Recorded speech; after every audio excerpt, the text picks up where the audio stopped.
ఓం నమో నారాయణాయ. శ్రీ సమర్థ సద్గురు సాయినాథుని వచనామృతములు. 101వ సూత్రము. బాబా చెప్తున్నారు, నేను ఉనికిలో లేను అని అనుకోవద్దు. నేను వాయుగోళం మధ్యన ఉన్నాను. ఎవరు శ్రద్ధతో నన్ను పిలుస్తారో నేను వారికి ప్రతిస్పందిస్తాను. నేను మీ ఎదురుగా కనిపించుటలేదు అని భావించకండి. మీరు కోరుకున్నప్పుడల్లా మీ హృదయ గుహయందు నన్ను స్థాపించి నాతో సంభాషించుము. నేను ఎల్లప్పుడూ మీకోసం సిద్ధంగానే ఉంటాను అంటున్నారు. 102వ సూత్రము.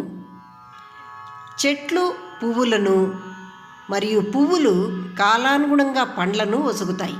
కానీ చాలా పువ్వులు ఫలాలను ఇవ్వకముందే రాలిపోతూ ఉంటాయి. ఫలాలను ఇచ్చే పువ్వులు ధన్యమైనవి. ఎందుకంటే ఫలాలు ఆ చెట్టు యొక్క బీజాలను పొంది ఉంటాయి. వృక్షము గురువు వంటిది. పూలు, ఆకులు, పండ్లు శిష్యులు లాంటివి.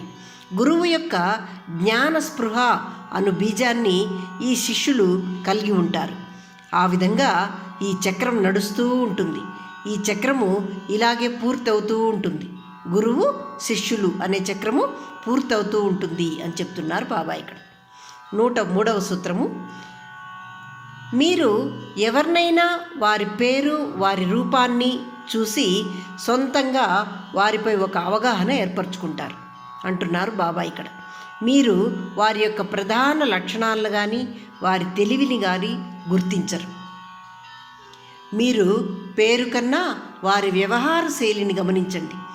వారి పేరు, రూపము చూచినంత మాత్రాన వారి ప్రధాన గుణగణాలు మీకు తెలియవు. జ్ఞాని ఎప్పుడూ ఒకరి ప్రధాన గుణాలు గమనిస్తాడు. పేరు, రూపం గాల్లో తేలియాడునివ్వలే జ్ఞానికి కనిపిస్తాయి. జ్ఞాని ప్రపంచాన్ని చూడడు. ప్రపంచానికి మూలమైన ఆధారభూతుణ్ణి మరియు అతను ఎన్ని విధాలుగా తన విభూతులను అభివ్యక్తీకరించాడు అన్నది మాత్రమే జ్ఞాని గుర్తిస్తూ ఉంటాడు. మరియు ఆ విభూతులను చూసి ఆనందిస్తూ ఉంటాడు కూడా అంటున్నారు బాబా ఇక్కడ. 104వ సూత్రము. రూపము అన్నది విశ్వ ఆధారం యొక్క సారాంశమే. బంగారు ఉంగరం బంగారం కన్నా వేరు కానే కాదు. బంగారానికి రూపం కానీ పేరు కానీ ఉండవు. జ్ఞానికి ఉంగరము బంగారంగా కనిపిస్తూ ఉంటుంది, కానీ సాధారణ వ్యక్తులకు ఉంగరంగా మాత్రమే కనిపిస్తుంది. ఆ విధంగా సామాన్యులకు ఎన్నో వస్తువులు ఎన్నో రూపాలలో ఎన్నో పేర్లతో అగుపిస్తూ ఉంటాయి.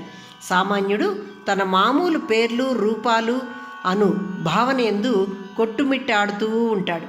కానీ జ్ఞాని ఒకే దానిపై ధ్యాస పెడతాడు. అది ఈ సృష్టికి మూలము, ఆధారము ఏదైతే ఉందో దానిపై జ్ఞాని తన దృష్టిని పెడతాడు అంటున్నారు బాబా ఇక్కడ. ఓం నమో నారాయణాయ.